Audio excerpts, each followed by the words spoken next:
Yeah, good morning, students.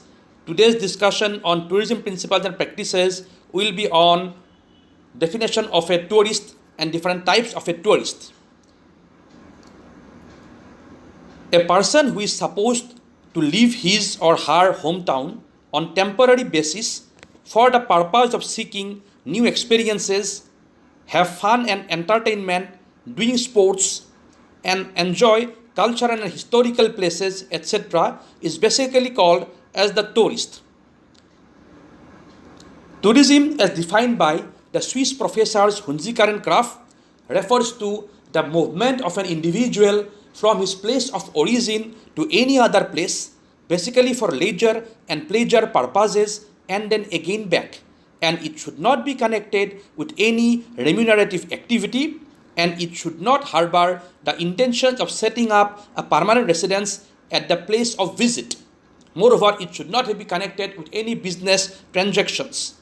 And the minimum time period for tourism is 24 hours and maximum time period is 6 months. A tourist is a person who can stay there for not less than 1 day and not longer than 6 months and can make use of tourist facility or accommodation by the payment of money is basically considered to be a tourist. Next, different types of tourists are there. Who is an incentive tourist? The incentive tourist basically includes groups of people who did not initially plan on visiting the destination. For some reason, actually it was not his plan to visit the destination, but for some reason, a worker accomplished his sales target and he is rewarded with a dinner for two. In case of MICE tourism, it happens. He is rewarded, for his performances. He has performed admirably well. He has done overwhelmingly well, because of which his organization is going to reward him and award him with monetary benefits, remunerations, parks, etc. from time to time. These remunerations or parks which we get, because of his activities, is something which he did not expect but has been bestowed upon him in recognition of his activities and efforts. Since they had no intention of coming to the person, they won't particularly have a set expectation regarding where to go, what to do, how to enjoy, where to enjoy, etc. No preparations or no processing as such. This is a very good opportunity to woo a customer. These people view these rewards as some sort of an inspiration, a motivation, an encouragement, or an influence to work harder and come out with better results every time they are pressed into action. They will try to better others, they will try to outdo others, they will try to outnumber others and be the best in this regard, and therefore it could be a very good idea to build not only customer loyalty but also enhance the performances of the employees. Employers, by rewarding or awarding their employees in such a way, can actually help in not only enhancing the progression of the organization but also create a momentum by which the incentive tourist can always try to reach the pinnacle of success, reach the greatest heights and the climax of success, and enjoy a break period for a day or two with full expenditure reimbursed or borne by his organization. Next tourist list is business tourist. Business tourists basically include people who travel purely for business reasons.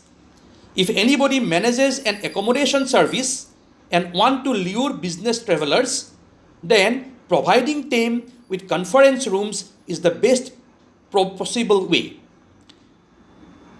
For business tourists, they always crave, for their workplace to where they are staying rather than being dependent on meeting facilities. When these facilities are available and offered to them near their place of stay, right, they get the best services.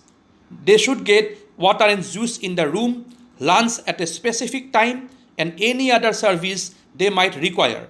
These people are not specifically there to enjoy luxury or comfort, but they don't want to struggle while they are busy working. Try and provide as much as possible, especially internet facilities, phone facilities, and transport facilities, etc.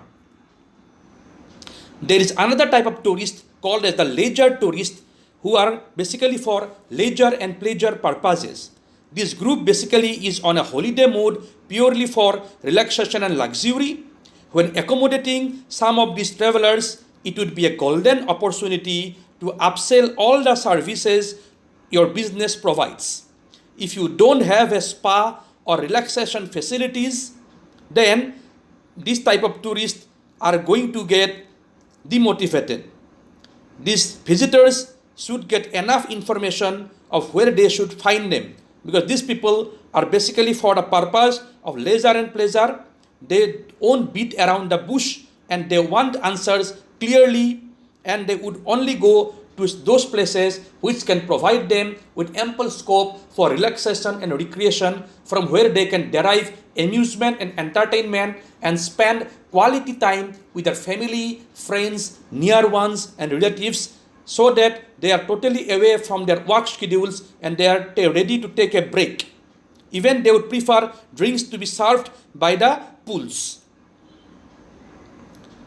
Finally, we can conclude by stating that tourists and their categories and types differ according to the context, mood, and mode of their recreation, mode of their activities, mode of their purpose or travel.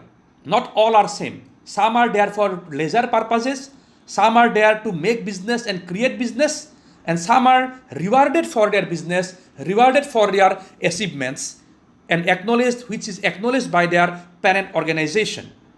So based upon their recreation and their prior preparations involved, categories of tourists are definitely bound to be different.